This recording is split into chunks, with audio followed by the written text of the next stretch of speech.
शेती माझी प्रयोगशाळा या यूट्यूब चॅनलमध्ये मी आपलं स्वागत करतो. या चॅनलवर आपण नवीन असाल तर या चॅनलला सबस्क्राईब करा.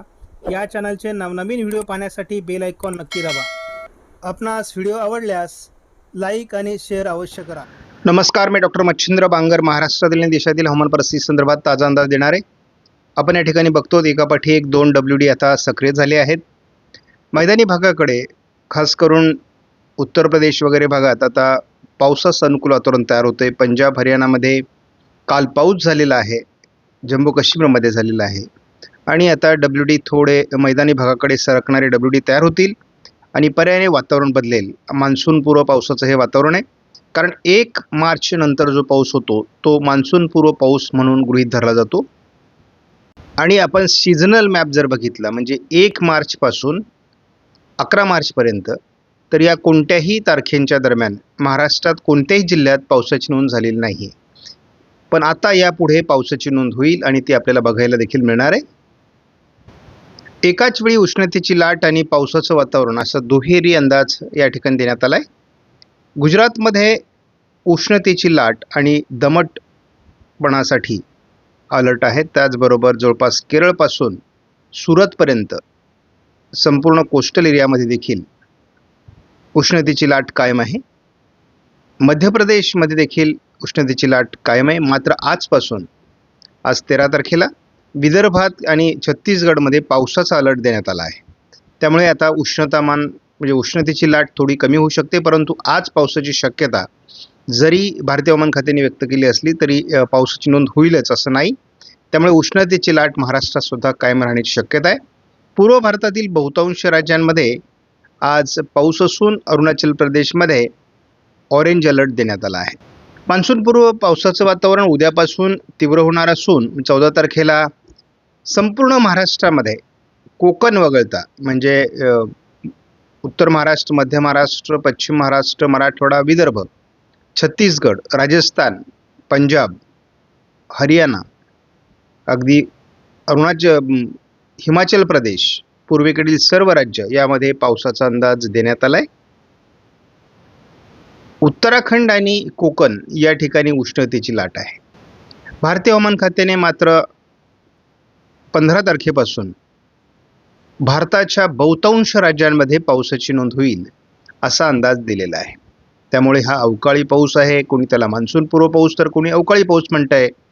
परंतु रब्बी पिकांसाठी त्याचबरोबर फळबागांसाठी हा अतिशय हानिकारक आहे आणि त्यामुळे या पावसापासून हा मेघगर्जनेसह, विजांच्या कडकडासह, वादळी वाऱ्यांसह होणार आहे.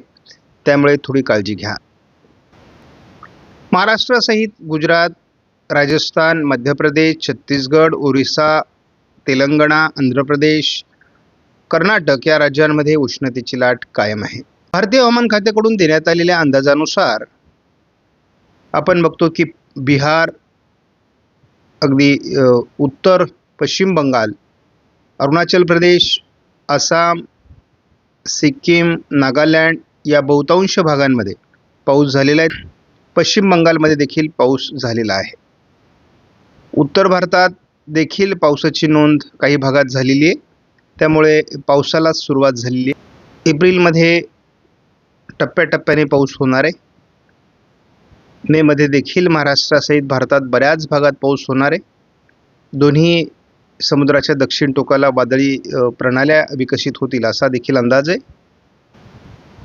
एप्रिलमध्ये SIPS मॉडेलने अंदाज दिलेला आहे. मेमध्ये पावसाचा अंदाज दिलेला आहे. SIPSचा अंदाज जूनसाठी अतिशय चांगला आहे, जुलैसाठी चांगला आहे, ऑगस्टसाठी सुद्धा चांगला देण्यात आलेला आहे.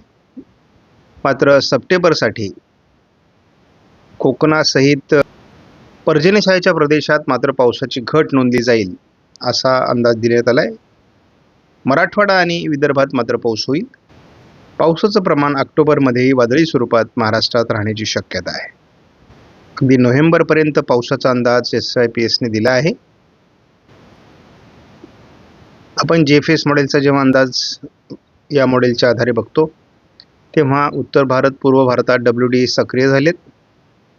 2 दिवस पुढे म्हणजे 14-15ला थोडे कमजोर राहतील, परंतु 16 तारखेपासून महाराष्ट्रात पावसाच्या ॲक्टिव्हिटी सुरू होतील असा जेफेचा अंदाज आहे. पूर्व भारताच्या आणि महाराष्ट्राच्या बऱ्याच भागात या पावसाची नोंद होणार आहे. 19-20 तारखेलाही महाराष्ट्रात पावसास पूरक वातावरण आहे. त्यामुळे एकूणच काय काय घडणार आहे ते आपल्याला बघायचं आहे. अजून तरी गुजरात, राजस्थान, मध्य प्रदेश आणि महाराष्ट्र, तेलंगणा या राज्यांमध्ये उष्णतेची लाट कायम आहे. ही उद्या देखील राहण्याची शक्यता आहे. विदर्भ आणि पश्चिमी मध्य प्रदेश, गुजरात या भागात 15 तारखेपर्यंत वातावरण उष्णतेचं राहील. 16 तारखेपासून या वातावरणात बदल होणं अपेक्षित आहे. म्हणजे उष्णतेच्या लाटेची तीव्रता ही कमी होणार आहे. पुन्हा एकदा 22 तारखेनंतर उष्णतामान वाढू लागेल. आजपासून सातारा, कोल्हापूर, सोलापूर, लातूर, धाराशिव या भागात ढगाळ परिस्थिती वाढायला सुरुवात होणार आहे. तर उद्या हीच ढगाळ परिस्थितीचं प्रमाण महाराष्ट्रातल्या बहुतांश जिल्ह्यांमध्ये वाढायला सुरुवात होईल. परंतु 14 पर्यंत पावसाचा अंदाज नाही.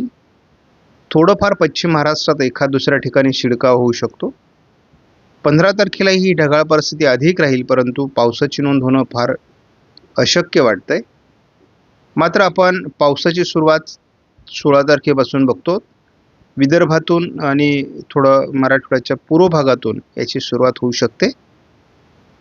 त्यानंतर 17 तारखेला आपण बघतो लातूर, नांदेड, चंद्रपूर, गडचिरोली या भागात पावसाचं अनुकूल वातावरण तयार होईल. त्यानंतर आपण बघतो की ही पावसाची सुरुवात विदर्भाच्या बहुतांश जिल्ह्यांमध्ये अकोला, अमरावती, नागपूर, भंडारा, गोंदिया, चंद्रपूर, गडचिरोली, वर्धा, यवतमाळ, वाशिम, हिंगोली, नांदेड आणि लातूर या जिल्ह्यात अगदी बीड पूर्व भागापर्यंत, सोलापूर, धाराशिवपर्यंत हे पावसाची 18 तारखेला सुरुवात होणार आहे. हा ECMW मॉडेलचा अंदाज आहे. प्रत्येक मॉडेलचे अंदाज वेगळे आहेत.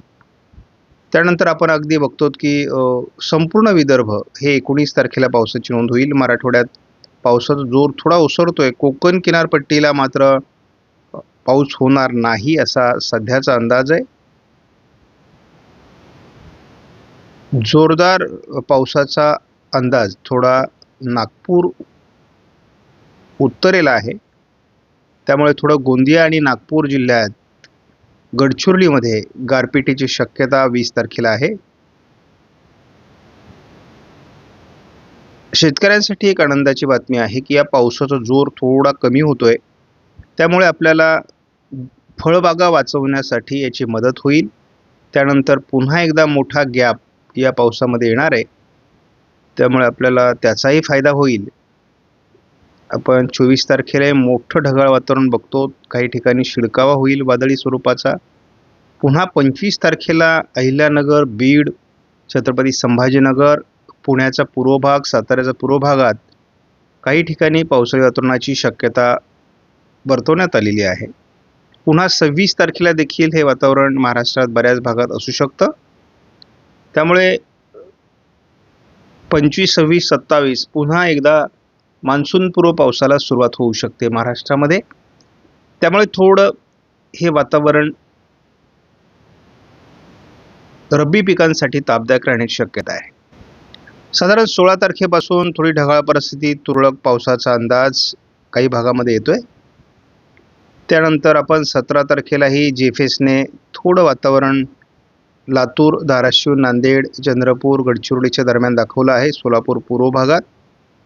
त्यानंतर आपण बघतो की पावसाचा जोर 18 तारखेपासून वाढणार आहे. अहिल्यानगर, बीड, छत्रपती संभाजीनगर, जालना, बुलढाणा, अकोला, अमरावती, नागपूर, भंडारा, गोंदिया, वर्धा, अगदी लातूर, धाराशिव, सोलापूर, सांगली पूर्व, पुणे पूर्व, सातारा पूर्व भागात 18ला पावसाची नोंद होईल. त्यानंतर आपण मराठवाड्याचे सगळे जिल्हे याही ठिकाणी पावसाची नोंद होईल. पावसाचा जोर 19 तारखेपासून वाढेल आणि पहिली नंदुरबारमध्ये, मालेगावच्या म्हणजे नाशिक उत्तर भागामध्ये गारपिटीची शक्यता आहे. त्यामुळे जळगाव जिल्ह्यात गारपीट होऊ शकते. नाशिक जिल्ह्यात गारपिटीचा अंदाज 19 तारखेला आहे. त्यामुळे गारपीट ही काही प्रमाणात संभाजीनगर, जालना, अकोला, अमरावती वाशिम, हिंगोली, नांदेडमध्ये होऊ शकते थोड्याफार प्रमाणामध्ये, लातूरमध्ये होऊ शकते. त्यामुळे गारपिटीचा अंदाज या ठिकाणी स्पष्ट होऊ लागला आहे. 20 तारखेला देखील नांदेडच्या आणि लातूरच्या काही भागात, बीड पूर्व भागामध्ये, चंद्रपूरच्या दरम्यान, वाशिम, हिंगोली आणि परभणीच्या दरम्यान थोडं गारपिटीचा अंदाज आहे.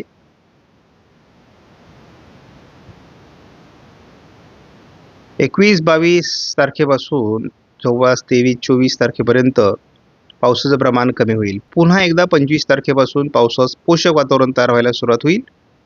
तुरळक पावसाला देखील सुरुवात होऊ शकते.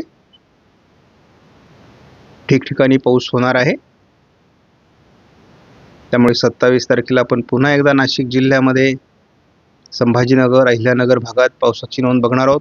त्यामुळे एकूणच लक्षात घ्या की पावसाचा अंदाज हा 2 टप्प्यामध्ये आहे. पहिला आहे 18, 19, 20 तारखेपर्यंत.